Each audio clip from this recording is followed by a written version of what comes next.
एक रात टुनटुनी का पति टुन्नू उसे झगड़ा करके उसे घर से बाहर निकाल देता है। कम बखत कलमुही, निकल जा मेरे घर से और अपने इन बच्चों को भी लेकर जा। दिन रात कोहराम मचा रखा है मेरे घर में, मेरी पूरी जिंदगी खराब कर रखी है। जी आप मेरे साथ ऐसा क्यों कर रहे हैं? मुझे इतनी रात को घर से बाहर क्यों निकाल रहे हैं? अब मैं अपने छोटे छोटे बच्चों को लेकर कहाँ भटकूंगी? अरे कलमुही, तू कहीं भी जा, मुझे कोई फर्क नहीं पड़ता। चल भाग यहाँ से। ठीक है, मैं अपने बच्चों को लेकर चली जाती हूँ। बच्चों चलो, कहीं न कहीं तो आसरा मिल ही जाएगा। माँ, मेरे से उड़ा नहीं जा रहा है। माँ, थोड़ी देर के लिए आराम कर लें क्या? नहीं नहीं बेटा, जब तक कहीं रहने की जगह नहीं मिल जाती तब तक मैं कैसे रुक जाऊं? नहीं बेटा, चल थोड़ा और सब्र कर ले। चल बेटा चल, मिल जाएगा कुछ न कुछ।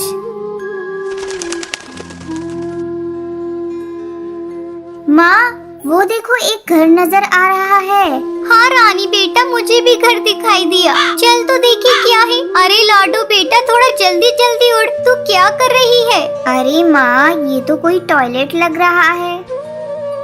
अरे तो क्या हुआ? इस काली रात में हम लोगों के लिए इतनी जगह काफी है। चलो बच्चों, दोनों बैठकर आराम करो। टुनटुनी बच्चों के साथ बैठकर टॉयलेट में ही आराम करने लगती है। अगली सुबह माँ, तुम इतनी सुबह सुबह कहाँ जा रही हो? अरे बेटा, खाने का भी तो इंतजाम करना जरूरी है। कब तक यूँ भूखे बैठे रहोगे तुम लोग? ठीक है माँ, तुम जाओ, मैं लाडो का ध्यान रख लूंगी। इस अनजान जंगल में मैं कहाँ जाऊँ काम ढूंढने? मेरे बच्चे भूखे हैं, मुझे कुछ न कुछ काम ढूंढना होगा। टुनटुनी काम की तलाश में इधर उधर भटकने लग जाती है। सुबह से शाम हो जाती है, लेकिन टुनटुनी को कहीं भी काम नहीं मिलता। वो थोड़ा और आगे उड़ती है तो उसे एक बड़े से पेड़ के ऊपर एक हवेली दिखाई देती है। वो एक कौवे से पूछती है, अरे कालू भैया, क्या मुझे यहाँ कोई काम मिलेगा? नहीं नहीं, यहाँ कोई काम नहीं है। अरे भैया ऐसा मत कहो, मेरे छोटे छोटे बच्चे हैं। वो कल रात से ही भूखे हैं भैया, मुझे उन्हें खाना खिलाना है। अरे कालू कौन है? किससे बातें कर रहा है तू? अरे मालकिन, एक गरीब चिड़िया आई है, काम मांग रही है। ठीक है, तो उसे मेरे पास भेज दे।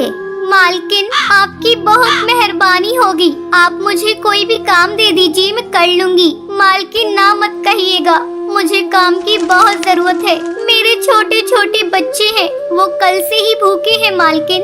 अच्छा ठीक है, तू जा खाना बनाने का काम देख ले। और हाँ, जाते समय अपने बच्चों के लिए कुछ खाना लेती जाना। ठीक है मालकिन, भगवान आपका भला करे। टुनटुनी उस हवेली में खाना बनाने का काम करने लगती है। इसी तरह बहुत दिन गुजर जाते हैं और एक दिन, अरे टुनटुनी, तू रहती कहाँ है? तेरे बच्चे स्कूल में पढ़ते भी हैं या नहीं? अरे मालकिन, मेरे घर के बारे में मत पूछिए, वो बहुत दूर है। अरे टुनटुनी, बताना कहाँ है तेरा घर? मैं सच में तेरे घर को देखना चाहती हूँ टुनटुनी।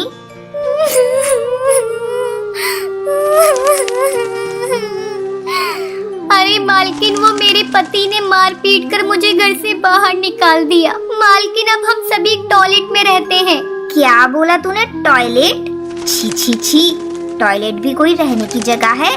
तू एक काम कर, अपने बच्चों को अपने साथ लेती आ, यहीं रह ले तू भी।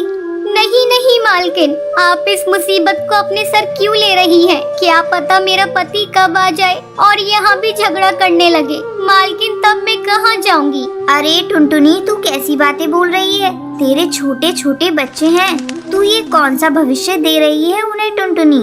तो और मैं क्या कर सकती हूँ मालकिन? मैं गरीब और असहाय हूँ, तो मैं क्या कर सकती हूँ? देख टुनटुनी, गरीब होना पाप नहीं है, और हाँ, तू असहाय नहीं है। मैं हूँ ना, कल ही तू उस टॉयलेट को छोड़ देगी और अपने बच्चों के साथ यहाँ रहने आ जाएगी। और हाँ, मैं उन बच्चों का एडमिशन एक बहुत अच्छे स्कूल में करा दूंगी। उनका भविष्य मुझे ही देखना है। बहुत बहुत धन्यवाद मालकिन आपका, ये एहसान मैं जिंदगी भर नहीं भूलूंगी। मैं अभी जाती हूँ और अभी अपने बच्चों को लेकर आती हूँ। टुनटुनी फुर्र से उड़कर अपने बच्चों के पास जाती है और बोलती है, ये लो बेटा, तुम सभी जल्दी से खाना खा लो। अब हम इस टॉयलेट में नहीं रहेंगे, अब हम बहुत बड़ी कोठी में रहेंगे बेटा। भगवान ने हमारी सुन ली। अब तुम लोग स्कूल में पढ़ोगे और अच्छे अच्छे कपड़े भी पहनोगे। ये क्या बोल रही हो माँ? माँ, अब मैं भी स्कूल पढ़ने जाऊंगी।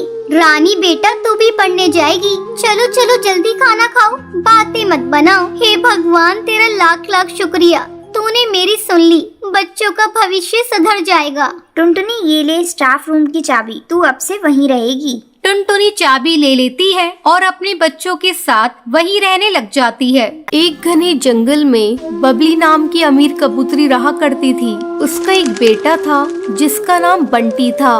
बबली के घर एक काम वाली बाई थी, उसकी एक बेटी थी जिसका नाम टुनटुनी था। एक दिन टूनी अपनी बेटी टुनटुनी से कहती है, बेटी तुम यहीं घर पर खेलना, मैं बबली मैम साहब के घर काम करके आती हूँ। ठीक है माँ, तुम जाओ। जब टूनी बबली के घर पहुँचती है, टूनी, ये लो पैसे और बाजार जाकर कुछ फ्रूट लेकर आओ। ठीक है मालकिन, मैं अभी लेकर आती हूँ। टूनी बाजार से फ्रूट खरीद कर लाती है। तब बबली कहती है, अरे टूनी, तुमने फ्रूट यहाँ क्यों रख दिए? जाओ जाकर इन्हें टोकरी में रख दो।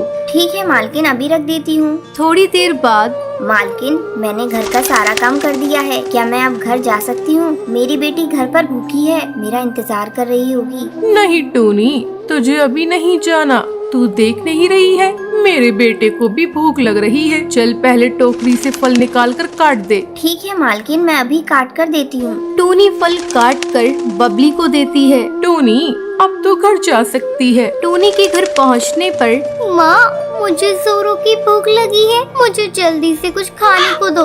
बस बस बेटा, मैं अभी तुझे कुछ खाने को देती हूँ। टूनी खाना बनाने लगती है। बेटा तू बैठ, बस 2 मिनट लगेंगे। देख, मैं तेरे लिए रोटी दाल बना रही हूँ।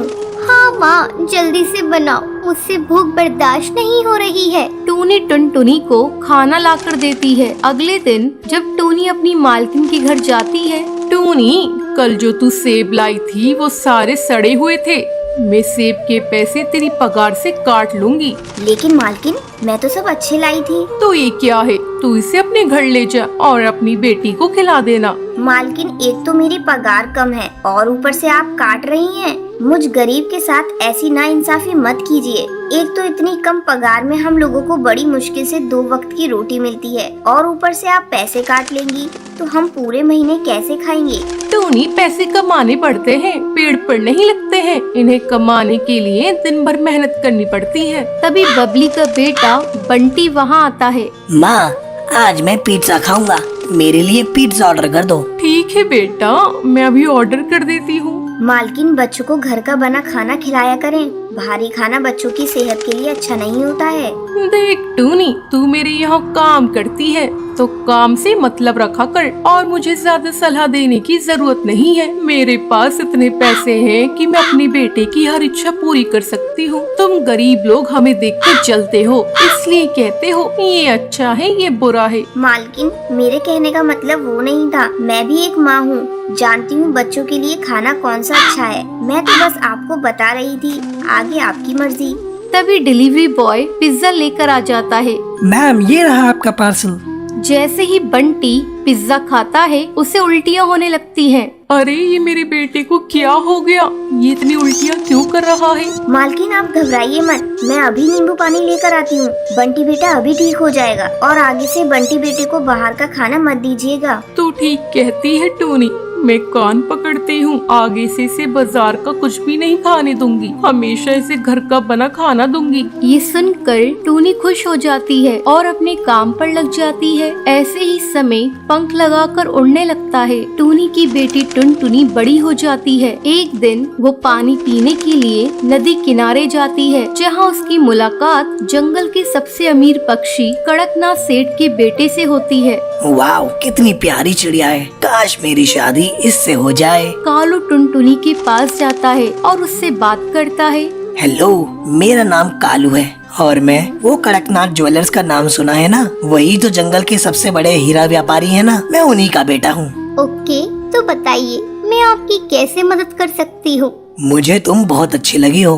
अगर तुम्हारी शादी किसी से तय न हुई हो और तुम किसी को पसंद ना करती हो तो मैं तुमसे शादी करना चाहता हूँ। टुनटुनी को कालू का बेबाक अंदाज पसंद आ जाता है। तुम भी बहुत हैंडसम हो और ठीक है, मैं भी तुमसे शादी करने के लिए तैयार हूँ। और इसी तरह दोनों की मुलाकातें दिन पर दिन बढ़ती चली जाती हैं और एक दिन देखो कालू, मैं एक गरीब माँ की बेटी हूँ और मेरी माँ एक नौकरानी है। टुनटुनी की बातें सुनकर एक मिनट तो कालू चुप हो जाता है। सुनो, मैं कल मम्मी पापा को लेकर आऊँगा, तुम तैयार रहना। अगले दिन कालू अपने पिता और माँ को लेकर टुनटुनी के गरीब खाने पहुँचता है और साथ में बहुत सारे फल और मिठाइयाँ भी लेकर जाता है। कहाँ है तुम्हारी टुनटुनी बेटी? कालू बेटे से बड़ी तारीफ सुनी है। टूनी टुनटुनी को आवाज देती है। टुनटुनी की मासूमियत देखकर कालू के पिता और माँ हमें लड़की पसंद आई। जो लड़की इतनी ईमानदार हो वो कितनी अच्छी होगी। ये रिश्ता पक्का समझो